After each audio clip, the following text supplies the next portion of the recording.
You will discover. That's good to know. Okay. But if you love your enemies, you will discover that at the very root of love is the power of redemption. So this morning, as I look into your eyes and into the eyes of all my brothers in Alabama and all over America and over the world, I say to you, I love you. I would rather die than hate you. And I'm foolish enough to believe that through the power of this love, somewhere, men of the most recalcitrant bent will be transformed, and then we will all be in God's kingdom. The second reading is from James Baldwin. The American writer James Baldwin often talked about innocence when he talked about racism.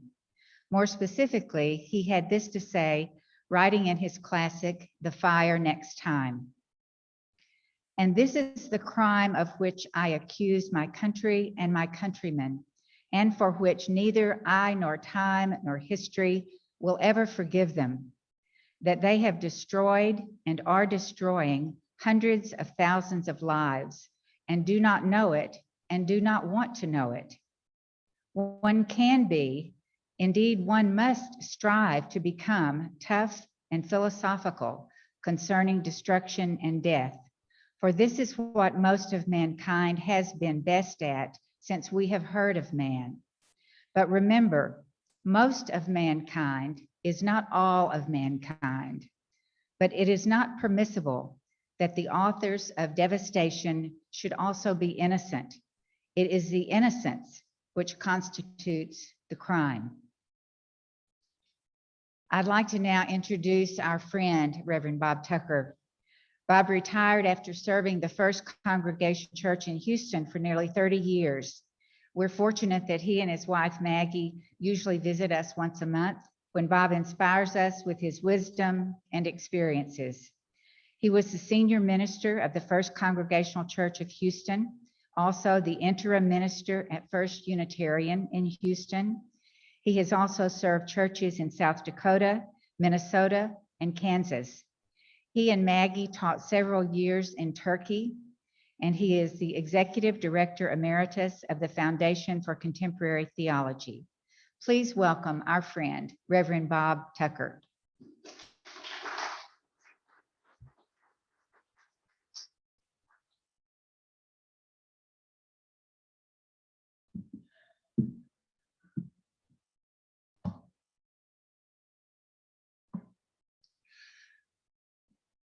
It's good to be here on your inaugural Sunday.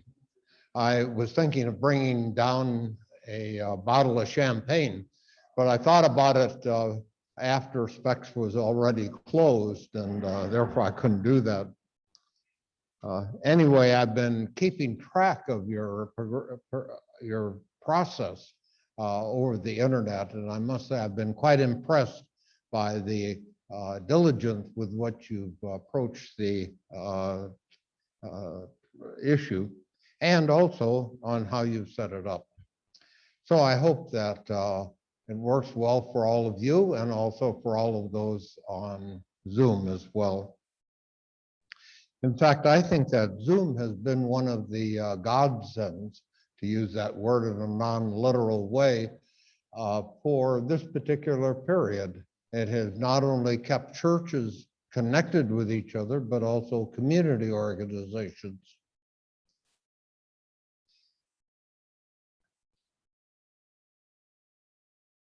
In the early days of coming to Galveston, the scheduling was somewhat chaotic, and it was only when Mary and I worked out that I would come the first Sunday of each month that there was some order. And that works out pretty well, except for the first Sunday of July. It's always either on or near the 4th of July. One would think that perhaps there would be a overlap of issues, but there's so much that goes on in our country and in church-state relations that there always seems to be a new topic. And the topic this time is critical race theory, CRT. It, at least in the materials that I read on the internet, it is constantly coming forth with people writing about it, complaining or supporting. In order not to lose touch with the real issue of racism in our society, I have two items that I use to always keep in touch. The first one is in the corner of my office, and it's an axe handle. It's a little over a yard in length, a little over a pound. I bought it at one of the hardware stores. And when I look at it, I think of what it was like to get off one of the buses in the South during the Civil Rights era and have a 19-year-old gleefully malevolent looking at my leg or arm or ribs or head and having swinging that at me. It cost to go through that period of time and to achieve a certain amount of development in terms of the racial issues. The other thing I use to use as a trigger to think about racial issues is what I call, have learned to call, America's Unholy Trinity. And some of this is maybe a little repetitive because I've said it before, but I haven't put it together in quite this fashion. And the Trinity is lynchings, burnings, and Jim Crowing.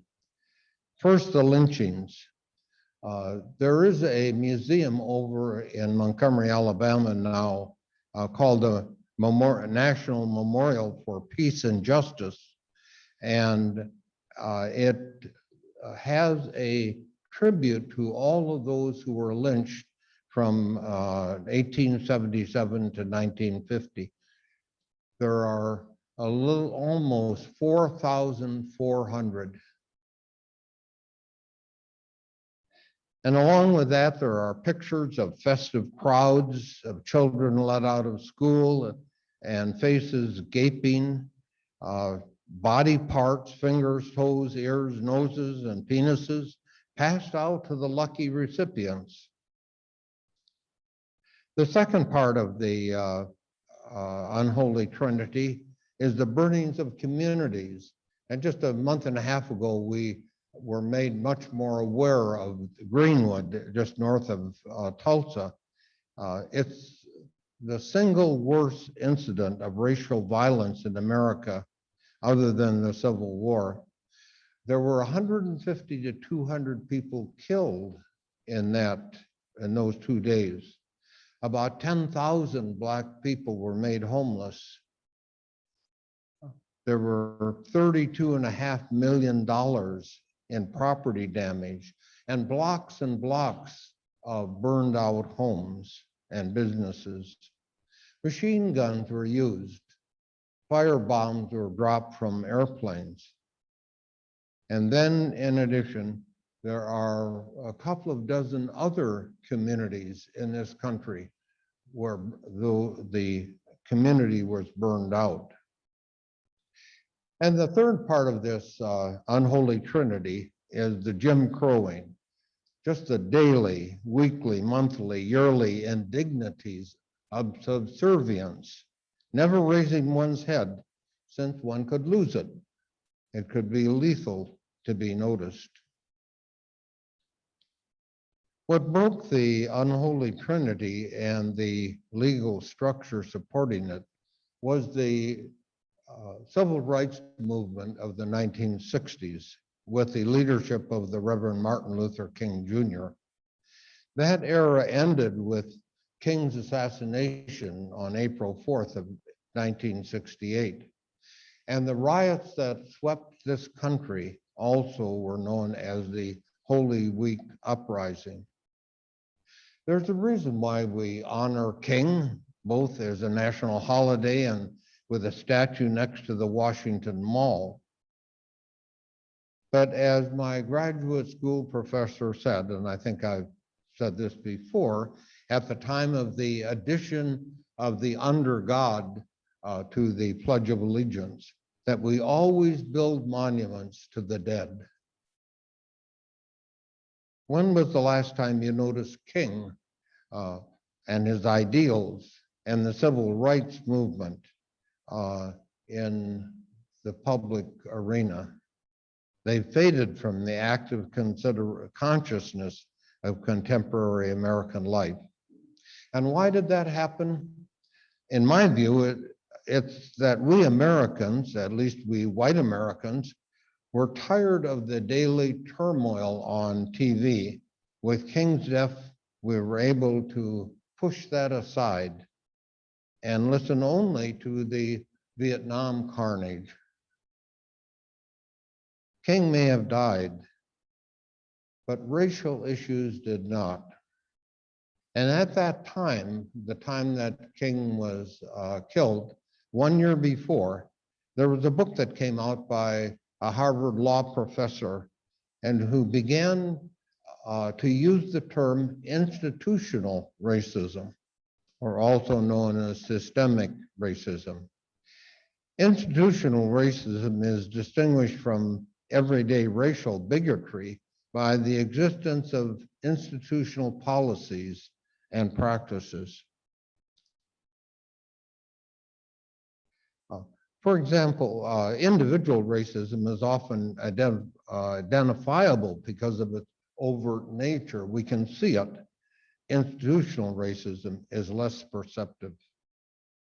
One example of institutional racism that I discovered in my reading was the GI Bill of 1946. I always considered the GI Bill a shining example of American enlightened forward-lookingness and its can-do attitude. However, the housing element of that bill, it turns out, was written in such a way that it allowed, even encouraged, segregated housing. So for 75 years now, any government help in building homes has promoted segregation. So government subsidized housing is one aspect of critical race theory. To look at critical race theory clearly, that is outside the turmoil that is taking place today in turmoil in editorials, state legislatures, and schools, I find it helpful to see CRT in 3 stages. First, there's just this plain definition. It really is based on the Marxist idea that societies have a class struggle. And what those who developed CRT did was to move aside the class struggle and put in there for America the racial struggle. So critical race theory is a view of society as being deeply embedded with a pervasive racism, deeply embedded and pervasive. Marxism never took hold really in this country, but what the founders of CRT did was to see a parallel division in this country with racism. As an example of this, consider one commonly known fact. Blacks make up less than 14% of the population of this country, and yet they make up close to 40% of the US prison population. Is it that Blacks are so much more law-breaking? Or is it that the criminal justice network of police, courts, prisons, and laws are pervasively racist? Second, how is this theory used in looking at our society? Well, I've just given one example in the criminal justice system, But CRT sees something that is so deeply woven into the very fabric of this nation that the proposals for reform stretch the mind to exhaustion. What surprises me is that proponents seek to slip over in addressing this to the violence that is going to take place. Conflict is inevitable when you reach into society and begin to say things need to change. One place where that is taking place is again in the criminal justice system. We had the incident up in Minneapolis, and the jury verdict of guilty. And of course, out of that came the whole idea that we're going to defund the police. Well, first of all, there's been a backtracking of that in Minneapolis and Portland, two of the primary cities where protests have taken place. But also what we're seeing is an increase in shootings and crime across the country.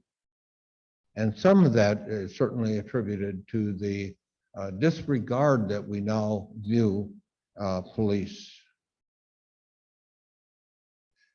Stemming from the death of George Floyd, there's defund the police, there's Black Lives Matter, and as George Floyd's brother said, all lives matter.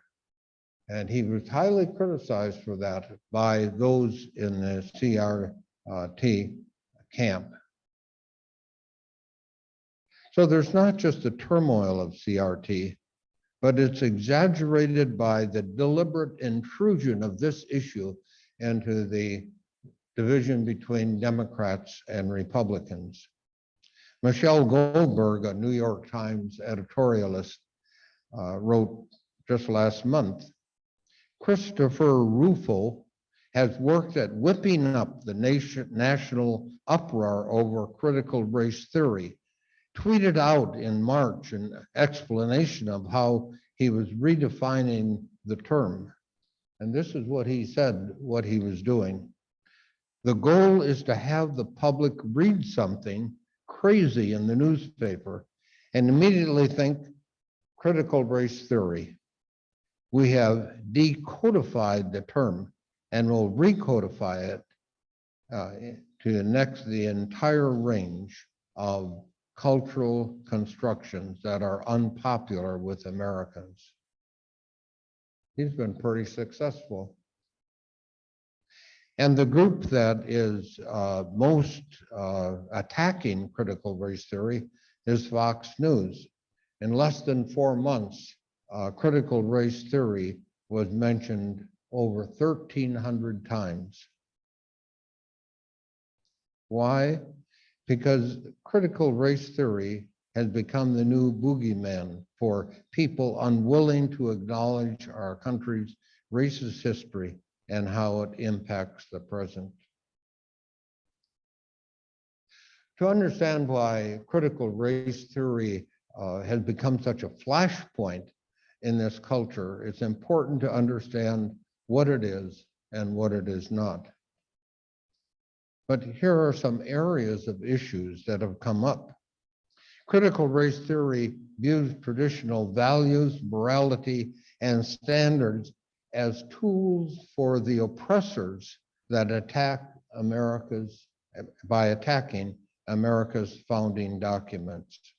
And one place where that happens is in the 1619 Project of the New York Times. It makes, that particular project makes slavery central to this country. And in doing that, he dethrones the Pilgrims, because this all took place in 1619, 1 year before 1620, and the Declaration of Independence, which refers only to men and whites. Critical race theory also views society as divided into blacks and whites. And this goes back to its dependence on Marxism, and assigns the evils that beset our society to whites. You think about the rhetoric that is now around: white supremacy, white privilege, white accountability, white guilt, white dominance, the weaponization of whiteness, and white fragility. I think the end result of all this can only be a society more divided and more at odds. Another thing that has come up with CRT is a substitution of the word equity for the word equality. What we're trying for in education these days is equity, not equality. We've often said that we are a land of equal opportunity, but equity is asking for the same results for everyone at the end. If math scores are lower for one group than another, then the system has to change in order that the math scores have equity, are equal. Well, in general, blacks do not do as well as whites on math scores. And so that needs to change. But then whites don't do as well as Orientals, and that too has to change so that everyone comes out the same. And that is part of the problem of critical race theory in schools. There's also been a problem in some of the school districts in Montgomery County in Virginia, and also in San Francisco. In San Francisco, they decided that the school board decided that they were going to remove the names of the presidents, Abraham Lincoln and George Washington and Thomas Jefferson on schools, but also remove Robert Louis Stevenson, the Revolutionary War hero Paul Revere, and even a school named for a longtime California senator, Dianne Feinstein. And why? Well, one board member said commented on before the final decision was that if we don't have anything on the calendar, we don't have to have anyone with hurt feelings like that. And the historical figures for whom the 44 schools are named have significantly diminished the opportunities of those among us to the right of life, liberty, and the pursuit of happiness. And this is a quote by one of the board members. It's a message to our families, our students, and our community. It's not just symbolic, it's a moral message. So board members unanimously voted to remove all these names from schools during the pandemic, but then they unanimously voted to reverse that decision because they got so much blowback from not only parents in the community, but also from the mayor. Critical race theory is also being addressed in the states. 6 states now, and Texas being one of them, have passed legislation that counters critical race theory. Now, Idaho is the only place where that term is actually in the legislation. But what they are doing is to ban the discussion, training, and/or orientation that the U.S. is inherently racist, as well as any discussions about conscious and unconscious bias, privilege, discrimination, and oppression. There's also 20 other states who are considering such legislation. Well, is this what you want in the schools, for the students to be removed from that kind of information. One other place where I see a lot of issues taking place, or CRT is mentioned, and that is in articles. I don't see this a lot in the paper, but I certainly see it on the internet in the editorials I read. Let me tell you, just read a few of the titles of some of the articles. The fight back against critical race theory. Its creators thought America was on their side, but they were wrong. What is behind General Mark Milley's righteous race sermon? Look to the domestic war on terror.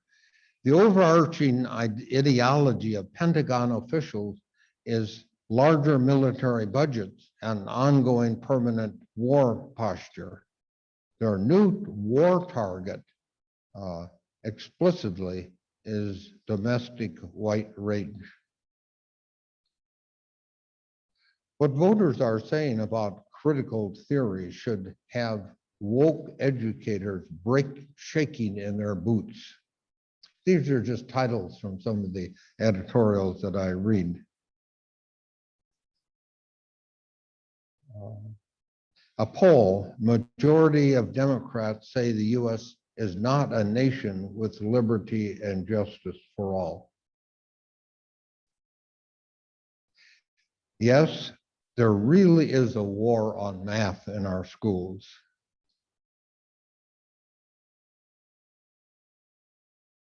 Do you believe that kids in elementary school should be taught that America is structurally racist and is dominated by white supremacy? Or should they not be taught this? This was a poll, and 39% thought they should be, 61% not.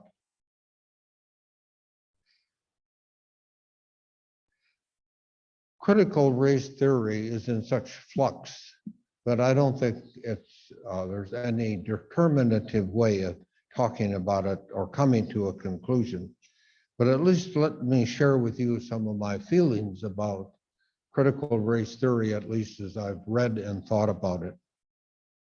First of all, I think the theory is absolutely correct. I think that America has deep within it a division on race. I think that the racial divide is very deep in this country. There was a reason why so much progress is made in the King era. I think that King touched something in the American culture and it was read earlier before the talk today on nonviolent protest and love of enemy. I don't know if there are enough Christian values alive in our society, enough that a person could come along today and make that appeal for a change in our society.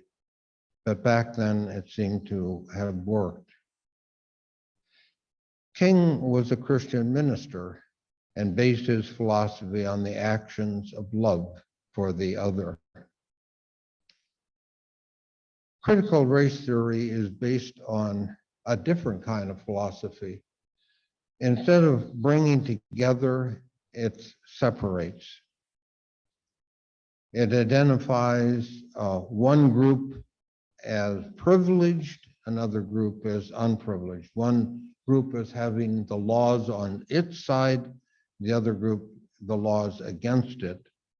And if this proceeds, it seems to me that there will be more division in our society. Today's attack on culture is broad. The toppling of statues, the renaming of schools, changes in school curriculum, white math and black math, and cancel culture. The word racist is now a word leveled against anyone who disagrees with these actions. And as I said earlier, even the brother of Floyd was criticized as being racist, even though he's black, because he spoke of all lives matter. To put critical race justice and King side by side, I have two quatrains. The one by Edwin Markham. He drew a circle that shut me out, heretic, rebel, a thing to flout. But love and I had the wit to win. We drew a circle that took him in. And I think that symbolizes very much King's approach. CRT, it seems to me, would be fit more into a quatrain of Omar Khayyam. Ah, love, could thou and I with faith conspire to grasp this story scheme of things entire? Would not we shatter it to bit and then remold it nearer the heart's desire?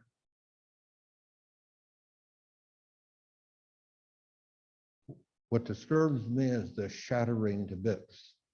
And it seems to me that if we are going to really address the deep-seated racism in our society, we are in for a long, very tumultuous period. And it's a period we have to go through at some point if we're going to be a country that lives up to some of our ideals. The ideals that were expressed in the Declaration of Independence on this particular day. Well, I had a different, or I had an additional part of the title of this sermon, a celebration of country. I want to get a bit theological at this point. We had a Chesterton, an English writer, had quite a way with words. And he also really stunned people at times. He said once that original sin is the most cheerful doctrine. That's not how most people would put it, but I know he's a serious speaker, so I thought about that. And I think it is a cheerful doctrine in the sense that it removes from our lives, either when we look at ourselves, when we look at others, or a political leader, or our country, and we decide that no one is perfect. Even our country is not perfect. Original sin is the most cheerful doctrine. It doesn't have to be perfect, but it remains our country.